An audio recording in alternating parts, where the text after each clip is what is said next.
Assalamualaikum warahmatullahi wabarakatuh. Kami dari grup 3 akan mempresentasikan materi FKN. Sebelumnya, perkenalkan nama saya Lisna Yuniawati, absen 14, akan menyampaikan materi Galenika. Istilah Galenika diambil dari nama seorang tabib Yunani yaitu Claudius Galenos atau Galen, yang membuat sediaan obat-obatan yang berasal dari tumbuhan dan hewan. Sehingga tumbuhlah ilmu obat-obatan yang disebut dengan ilmu Galenika.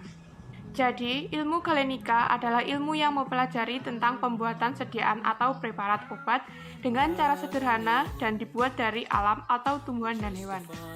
Pembuatan sediaan Galenika secara umum dan singkat adalah 1. Bagian tumbuhan yang mengandung obat diolah menjadi simplisia atau bahan obat nabati. 2. Dari simplisia tersebut, obat-obat atau bahan obat yang terdapat di dalamnya diambil dan diolah dalam bentuk sediaan.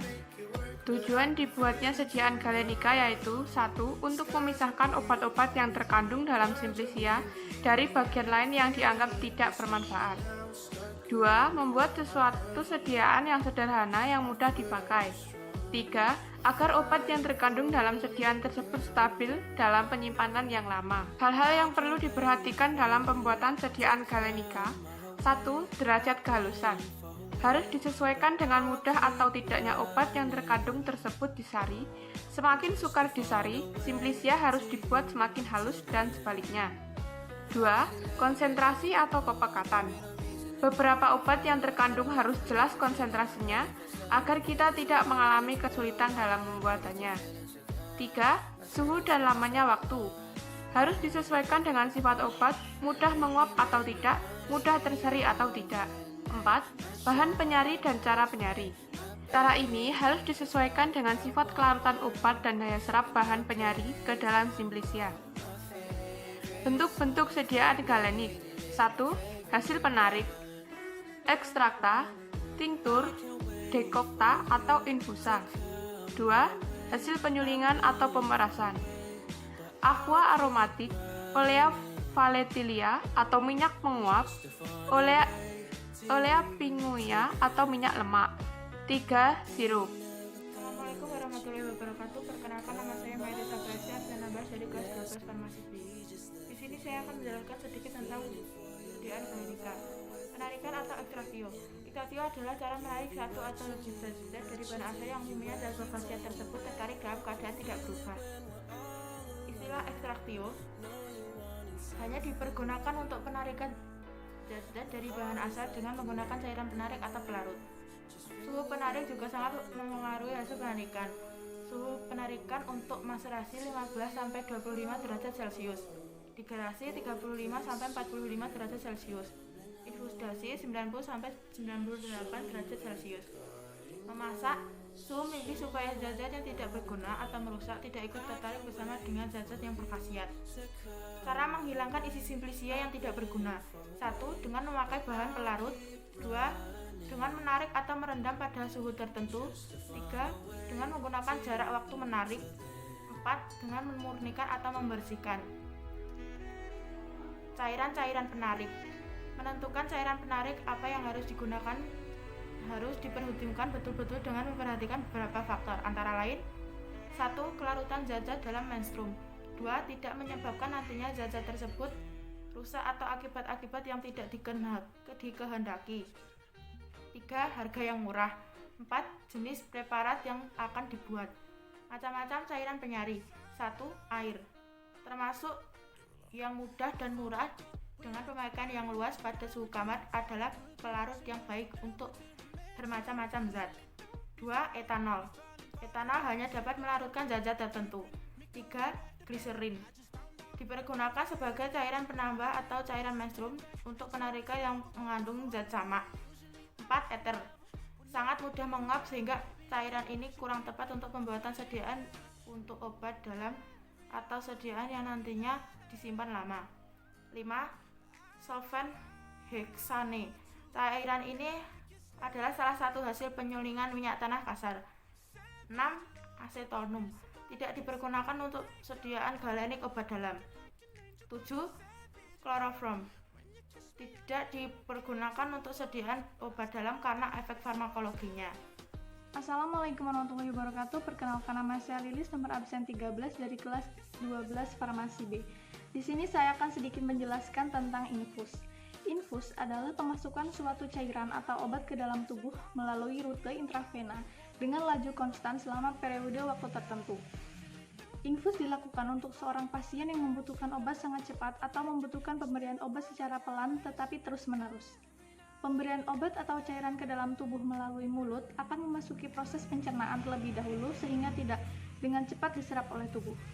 Saat proses pencernaan, juga dimungkinkan ada enzim pencernaan yang akan mengubah atau memecah obat yang diminum sehingga akan kurang efektif jika lebih baik jika langsung masuk ke dalam aliran darah melalui infus. Infus dilakukan dengan cara memasukkan sebuah jarum kecil ke aliran pembuluh darah. Biasanya jarum ditanam di dekat siku-siku, pergelangan tangan, atau di bagian punggung tangan pasien. Selain pada bagian tangan, infus juga dapat dipasang pada bagian kaki. Kecepatan pasien menyerap cairan infus tergantung dari keadaan tubuh pasien dan penyakit pasien yang diderita. Jumlah tetesan cairan infus setiap menitnya akan dipantau oleh seorang pasien. Terima kasih atas penjelasannya. Kurang lebihnya mohon maaf. Wassalamualaikum warahmatullahi wabarakatuh. Nama saya Meha Hermalia Saputra dari 12 Farmasi B absen 18. Di sini saya akan menjelaskan sedikit tentang aqua aromatik. Aqua aromatik adalah larutan jenuh minyak atsiri atau zat-zat tambahan lain yang beraroma di dalam air. Nah, cara pembuatan dari aqua aromatik itu sendiri ada di sini. Yang pertama, larutkan minyak atsiri sejumlah yang tertera dalam masing-masing monografi dalam 60 ml bagian etanol 95%. Yang kedua, tambahkan air sedikit demi sedikit sampai volume 100 ml sambil dikocok kuat-kuat. Yang ketiga, tambahkan 500 mg talk lalu dikocok, setelah itu diamkan baru disaring. Yang keempat, encerkan satu bagian filtrat dengan 39 bagian air. Pemirian dari aqua aromatik itu sendiri adalah berwarna jernih atau agak keruh dan bau serta rasanya tidak menyimpang dari minyak atsiri asal. Penyimpanan untuk aqua aromatik adalah dalam wadah tertutup rapat, terlindung dari cahaya dan di tempat yang sejuk. Nah, sesuai Farmakop Indonesia ada 3 macam aqua aromatik, yaitu aqua feuniculi adalah larutan jenuh minyak adas dalam air. Yang kedua ada aqua menta piperatae atau air permen, adalah larutan jenuh minyak permen dalam air. Yang terakhir ada aqua rosae atau air mawar, adalah larutan jenuh minyak mawar dalam air. Nah, itu adalah sedikit penjelasan dari saya. Ada salah kata mohon maaf. Perkenalkan, nama saya Maria Kuswati dari kelas 12 Farmasi B dengan nomor absen 15. Di sini saya akan menjelaskan sedikit tentang olea pinguia atau yang disebut juga dengan minyak lemak. Olea pinguia itu apa sih?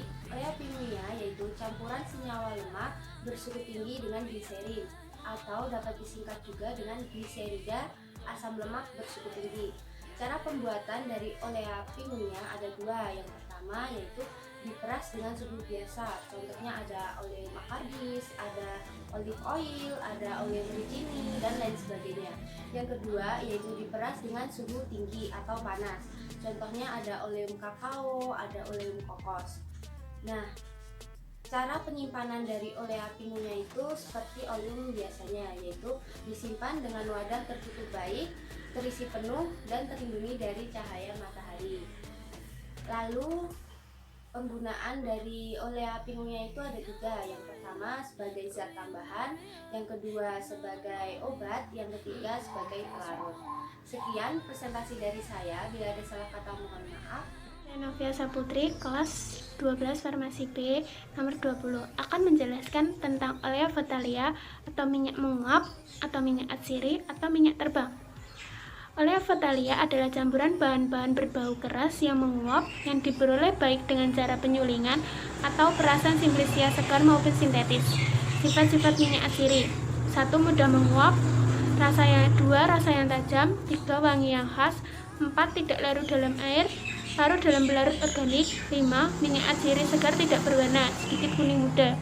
Pemberian: 1. Cairan jernih. 2. Bau seperti bau bagian tanaman asal.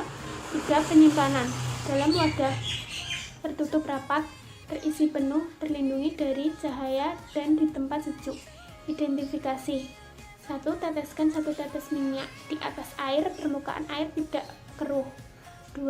Pada sepotong kertas, teteskan 1 tetes minyak yang diperoleh dengan cara penyulingan uap, tidak terjadi noda transparan. 3. Kocok sejumlah minyak dengan larutan NaCl jenuh volume sama. Biarkan memisah, volume tidak boleh bertambah. Cara-cara memperoleh minyak atsiri. 1. Cara pemerasan, yaitu cara yang termudah dan masih dikatakan primitif. Cara ini hanya dapat dipakai untuk minyak atsiri yang mempunyai kadar tinggi dan untuk minyak atsiri yang memperoleh kadar tinggi dan minyak atsiri yang tidak tahan pemanasan. 2. Penyulingan atau distilasi dibagi menjadi 2, cara langsung menggunakan api langsung dan cara yang tidak langsung. 3. Cara enfluorak. Cara ini dapat digunakan untuk bahan bakal dengan kandungan minyak atsiri yang rendah dan tidak tahan pemanasan. Syarat-syarat minyak atsiri: A. Harus jernih. B. Mudah larut dalam konform atau ether.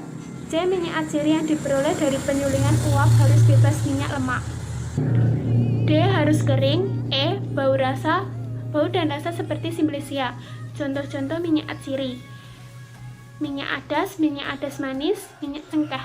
Terima kasih, semoga bermanfaat ilmunya. Wassalamualaikum warahmatullahi wabarakatuh. Assalamualaikum warahmatullahi wabarakatuh. Perkenalkan, nama saya Nova Satya Wicaksana. Saya dari kelas 12 Farmasi B, nomor absen 19. Di sini saya sedikit akan menjelaskan tentang sirup. Langsung saja, pengertian sirup. Sirup adalah sediaan cair yang berupa larutan yang mengandung sukrosa. Kandungan sukrosa di sini hanyalah kadarnya tidak kurang dari 64% dan tidak lebih dari 66%. Jadi sekitar 64% sampai 66% saja kandungan sukrosanya. Kemudian kita lanjut ke cara pembuatannya. Cara pembuatannya yaitu dengan cara sirup dipanaskan, kemudian ditambahkan cairan gula. Bila perlu, dididihkan hingga larut. Kemudian kalau sudah larut, ditambahkan air mendidih hingga kadar yang diperlukan. Kemudian apabila ada busanya, bisa dibuang. Lanjut ke cara menjernihkan sirup. Nah, caranya itu adalah mengkocokkan zat putih telur segar pada sirup. Yang kedua, menambahkan bubur kertas saring lalu dididihkan dan disaring, kotoran sirup akan melekat pada saring. Kemudian cara memasukkan sirup ke dalam botol. Nah, caranya yang pertama, sirup yang sudah dingin disimpan di dalam wadah yang kering. Nah, yang kedua, mengisikan sirup panas ke dalam botol panas. Jadi sirup-sirup panas itu dimasukkan ke dalam botol hingga penuh. Nah, di sini nanti akan terjadi sterilisasi. Yang ketiga, apabila sterilisasi sudah, maka sirup harus diperhitungkan pemanasannya hingga 30 menit. Jadi sterilisasi terjadi 30 menit. Assalamualaikum warahmatullahi wabarakatuh. Perkenalkan, nama saya Nurul Khadijah, absen 21 dari kelas 11 Farmasi B. Di sini saya akan menjelaskan tentang tinktur. Tinktur adalah sediaan cair yang dibuat dengan cara maserasi atau perkolasi Simplicia nabati atau hewani, atau dengan cara melarutkan senyawa kimia dalam pelarut yang tertera pada masing-masing monografi.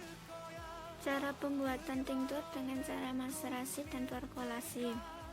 Macam-macam tinktur beserta cara pembuatannya. 1. Menurut cara pembuatan. A. Tinktur asli adalah tinktur yang dibuat secara maserasi atau perkolasi. Contoh tinktur yang dibuat secara maserasi: 1. Opi tinktur, 2. Valeriani tinktur, 3. Capsici tinktur, 4. Mihai tinktur, 5. Opi aromatica tinktur, 6. Poligalai tinktur. Contoh tinktur yang dibuat secara perkolasi adalah: 1. Belladon tinktur, 2. Cinnamomum tinktur, 3. Digitalis tinktur, 4. Lobeliae tinktur, 5. IP Cauchanhai tinktur. Cara pembuatan: bagian kulit buah jeruk manis yang telah dipotong-potong halus, maserasi dengan etanol encer hingga diperoleh 100 bagian tinktur. Tinktur cabai atau cabai tinktur. Cara pembuatan: maserasi 100 gram serbuk cabai dengan campuran 9 bagian etanol 95% dan 1 bagian air selama 3 jam, perkolasi dengan cepat hingga diperoleh 1000 ml tinktur. Tinktur belladon atau belladon tinktur. Cara pembuatan: Perkolase 10 bagian serbuk belladon dengan etanol encer hingga diperoleh 100 bagian tinktur. Ditetapkan kadar alkaloida atur kadar dengan penambahan etanol encer hingga memenuhi syarat. Biarkan selama tidak kurang dari 24 jam. Saring penyimpanan dalam wadah tertutup rapat, terlindung dari cahaya, di tempat sejuk. Tidak boleh disimpan dengan lebih dari 1 tahun sejak tanggal pembuatan. Sekian dan terima kasih. Wassalamualaikum warahmatullahi wabarakatuh. Assalamualaikum warahmatullahi wabarakatuh. Perkenalkan, nama saya Ismahani dari kelas 12 Farmasi B. Di sini saya akan menjelaskan tentang ekstrak. Ekstrak adalah zat yang dihasilkan dari ekstraksi bahan mentah secara kimiawi, senyawa kimia yang diekstrak meliputi senyawa aromatik, minyak atsiri, ester, dan sebagainya yang kemudian menjadi bahan baku proses industri atau digunakan secara langsung oleh masyarakat. Tujuan ekstraksi adalah untuk menarik semua komponen kimia yang terdapat dalam simplisia. Ekstraksi ini berdasarkan pada perpindahan massa komponen zat padat ke dalam pelarut, di mana perpindahan mulai terjadi pada lapisan antarmuka, kemudian berdifusi masuk ke dalam pelarut. Dalam ekstraksi, ada beberapa hal yang perlu diperhatikan, antara lain 1. Jumlah simplisia yang akan diekstraksi. 2. Derajat kehalusan simplisia. 3. Lama waktu ekstraksi. 4. Metode ekstraksi, termasuk suhu yang digunakan. 5. Jenis pelarut yang digunakan. Jenis pelarut berkaitan dengan polaritas dari pelarut tersebut. Berkaitan dengan polaritas dari pelarut terdapat 3 golongan pelarut, yaitu pelarut polar, memiliki tingkat kepolaran yang tinggi, cocok untuk mengekstrak senyawa yang polar dari tanaman. Salah satu contoh pelarut polar adalah air, metanol, etanol, dan asam asetat. Yang kedua, pelarut semipolar. Pelarut semipolar memiliki tingkat kepolaran yang lebih rendah dibandingkan dengan pelarut polar. Pelarut ini baik untuk mendapatkan senyawa-senyawa semipolar dari tumbuhan, contoh aseton, etil, asetat, dan klorofrom.